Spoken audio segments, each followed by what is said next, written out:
ಎಬ್ಬಿಸಿದರು ಲಾಠಿ ಬೂಟಿನ ಒದೆ ತಿಂದು. JDSನ ಮಹಿಳಾ ರಾಜ್ಯಾಧ್ಯಕ್ಷರಾಗಿರುವಂಥ ಲಕ್ಷ್ಮೀ ರಾಮೇಗೌಡರು. ಮೇಡಮ್ ನಮಸ್ತೆ. ಒಂದೇನಂದ್ರೆ ಬಿಡದಿಯ ರೈತ ಹೋರಾಟ ಅಂತ ಬಂದಾಗ ಇಲ್ಲೆಲ್ಲೋ ರಾಜಕೀಯ ಪಕ್ಷಗಳ ನಡುವೆ ಕೆಸರಚಾಟ ಆಗ್ತಿದೆ ಅಂತ ಅನ್ಸಲ್ವಾ?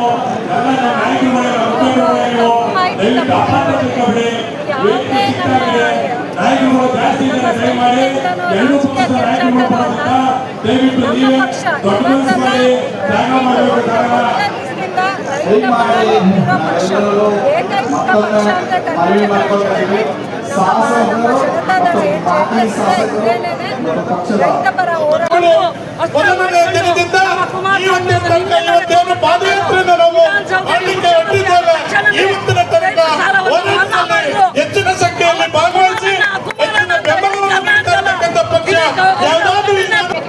ರೈತರಿಂದ ಅವರೇ ಹೊರತು ಅವರಿಂದ ನಾವು, ನಮ್ಮಿಂದ ಅವರು, ಅವರಿಂದ ನಾವಲ್ಲ. ನಿಜನ ಇಲ್ವಾ ಹೇಳಿ? ಯಾಕೆ ಬೇಕಿದೆ ರೈತರ ಪರ ನಿಲ್ತಾ ಇಲ್ಲ ಅಂತಂದ್ರೆ ಅವ್ರು ಸ್ವಾರ್ಥ ಇರ್ಬೋದು ಸರ್, ಅವ್ರು ಸ್ವಾರ್ಥ ಇರ್ಬೋದಲ್ವಾ? ಅದು ಬಿಟ್ಟರೆ ಬೇರೆ ಏನಿಲ್ಲ. ಅವಾಗಿಂದ ಕಾಣದೇ ಇರೋದು ಇವಾಗ ಕಾಣಿಸ್ತಾ ಇದೆ ಅಂದ್ರೆ ನೀವೇ ಅರ್ಥ ಮಾಡ್ಬೋದು. ಮಾಡ್ತಾ ಇದೆ ಸರ್. ಏನಕ್ಕೋಸ್ಕರ? ನಮ್ಮ ರೈತರಿಗೋಸ್ಕರ ಮಾಡ್ತಾ ಇದೆ. ಏನು ಲಾಭ ಆಗಬೇಕಾಗ್ತಿಲ್ಲ.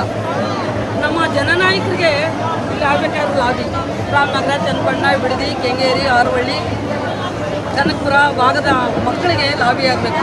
ಅವರೆಲ್ಲ ಪಾಕಿಸ್ತಾನವರಲ್ಲ, ಇರಾನವರಲ್ಲ, ಲಂಡನ್ನವರಲ್ಲ, ಎಲ್ಲ ಭಾರತಾಂಬೆಯ ಕನ್ನಡಿಗರು ಮತ್ತು ರೈತ ನಾಯಕರು, ರೈತರ ಮಕ್ಕಳು ನಾವೆಲ್ಲ ಇಲ್ಲಿರೋದು. ನಾವು ಇವತ್ತು ಇಲ್ಲೇನೇ ಬಂದಿದ್ದೀವಿ.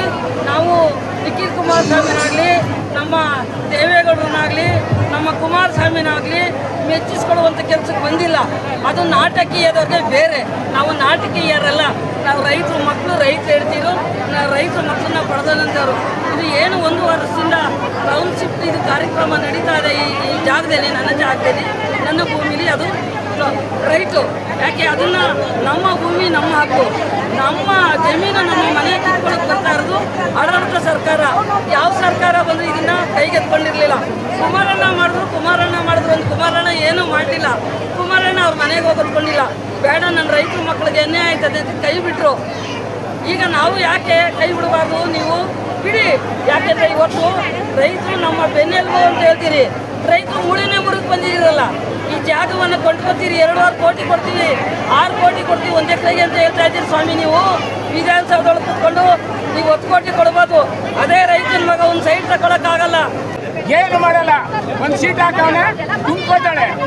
ರಾಜಕೀಯಗಳನ್ನೆಲ್ಲ ಕರ್ಕೊಬಂದು ದೊರಳೆ ಮಾಡಿಸ್ತಾನೆ. ಈ ದೊರಳೆಕಾರರು ನಾನು ಕಂಡೆಯಿಂದ 67 ವರ್ಷ ನನಗೆ ರಾಜಕೀಯಲ್ಲಿ ನಾವು ನಿಲ್ಲಿಲ್ಲ. ಅವತ್ತಿಂದ ನೋಡ್ತೀನಿ. ಇಂಥ ದೊರಳೆ ಕೊಟ್ಟು ನನ್ನ ಮಕ್ಕಳು ಯಾವನು ಹುಟ್ಟಲಿಲ್ಲ. ಇವಾಗ ಹುಟ್ಕೊಂಡು ಎಲ್ಲರೂ ರೈತರು ತಲೆ ತೆಗಿಯಕ್ಕೆ ನಿಂತವ್ರೆ. ತಲೆ ತೆಗಿಯಕ್ಕೆ ಅವನು ಮಸ್ತಾಗಿ ಮಾಡೋನಲ್ಲ. ಅವ್ರ ಹೆಸರಿಗೆ ಮಾಡ್ಕೊಳ್ಳಿ, ಕೊಡೋರು ಕೊಟ್ಕೊಳ್ಳಿ. ನಮ್ಮ ಭೂಮಿ ಕೂಡ್ದವನು ಬಂದ್ರು ನೋಡ್ಬೇಕು. ಮೊನ್ನೆ ಪರ್ಕೆ ನೋಡ್ತಿದ್ವಿ. ಇನ್ನೆಲ್ಲ ಹೆಂಗಸರು ಕೈಗೆ ಗಂಡಸರು ಮಚ್ಚ ಹಾಕೋತಾರೆ, ಹೆಂಗಸರು ಚಪ್ಪಲಿಗೆ ಹಾಕೋತಾರೆ.